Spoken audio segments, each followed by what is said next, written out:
If you're feeling like $1,000,000 today or 502 million bucks, you might want to go out and buy a lottery ticket. For the fourth time in its history, the Mega Millions jackpot is over $500 million. No one has won the jackpot since January 5th, when a lucky Floridian snagged $451 million. Tonight's drawing will be the 10th largest lotto prize in U.S. history, with a 1 in 302 million chance of winning. Well, you got to buy a ticket, though. Here to talk all about whether or not you should even bother playing the lottery and what you can do to maybe increase your chances is Andrew Schrage. You are the editor-in-chief of MoneyCrashers.com. So thanks for joining us. So I admit I'm one of those people. I always wait for the big jackpots, and then I make sure that I throw my money in. Andrew, are there any real strategies to improve your chances of winning? Sure. I think the number one strategy for anyone, first of all, is just go in with the mindset of having fun. Don't actually expect to win. Anything more than that, anytime you're taking money you should be saving for retirement or for your kids, that's when it's time to walk away and not play. But as far as actual strategies, one of the most common questions we're asked is, should you use a quick pick or should you choose your own numbers? And based on data, you should actually choose your own numbers. And the reason here is twofold. If you choose a quick pick, you're more likely to have a duplicate number as someone else who's also playing quick picks. And if you're buying in bulk, say with a group of friends or colleagues at work, hundreds or thousands at a time, you'll also be more likely to have duplicate numbers within your own lottery ticket. So that doesn't do anything to give you a better chance of winning. So it's better to choose your own unique numbers to differentiate from everyone else. Okay, and at least you might not have to share the jackpot should you win, right?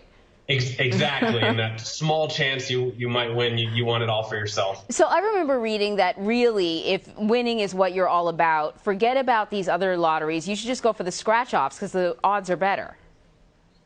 Right. It's true. The odds are better, and a lot of people prefer the Scratchoffs because they have a higher chance of winning. Of course, you may only be winning 50 cents or $1, a couple dollars at a time, but the psychological mindset of being able to win is exciting for a lot of people. And there's also an instant gratification aspect at play here, which is when you buy that ticket, you can immediately go home, go to your car, and find out if you won or not. Whereas with something like the Mega Millions, you have to wait until those numbers are pulled.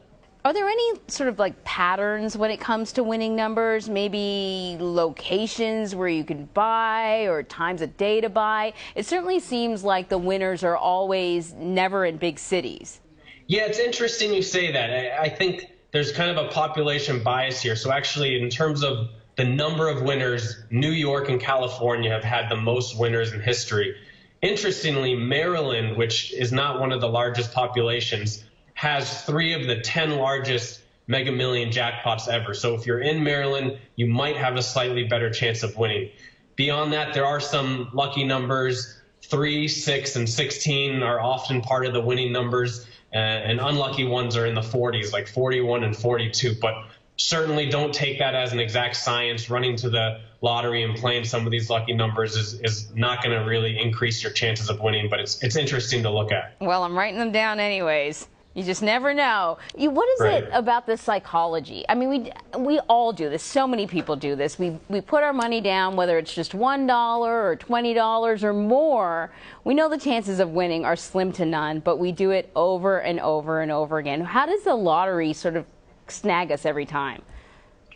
Right. It's interesting. Most people know that they're never going to win the lottery. In fact, you're 10 times more likely to become president of the United States. And Anne-Marie, sorry for the morbid comparison on this one, but you're 100 times more likely to get killed by a shark. So the chances are extremely slim that you'll ever win. But the reason people play is it gives them kind of a psychological positive turn to their week, to their day. It gives them something to look forward to when those numbers are pulled, that they might have a slight chance of winning. They might be one of those lucky few that gets to retire and buy all those luxury items that they've always wanted to get.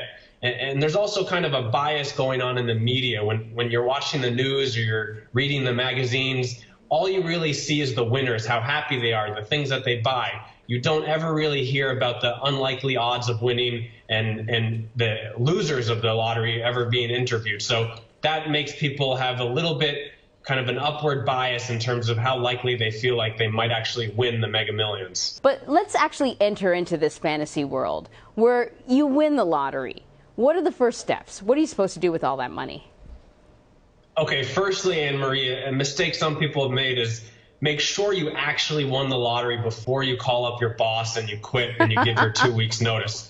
Check those numbers and make sure you win. If you are that lucky person and you have won, get some financial advisors around you, get an accountant, figure out how to have the lowest tax burden as possible.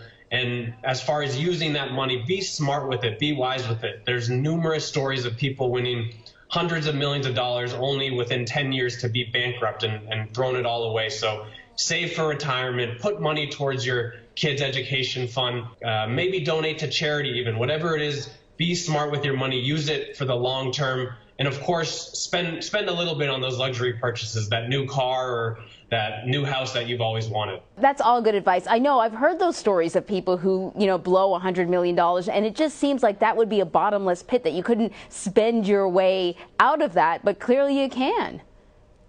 Exactly. People think with money in the hundreds of millions that it's impossible to ever spend through that money, so they never think logically, they never think responsibly with how to spend it, but before they know it, they can be back in that deep hole or even have less money than they did when they won the lottery. All right, well, Andrew, I will definitely come to you when I win the lottery. Thanks to all your very good advice. I appreciate it. Thanks, Anne Marie.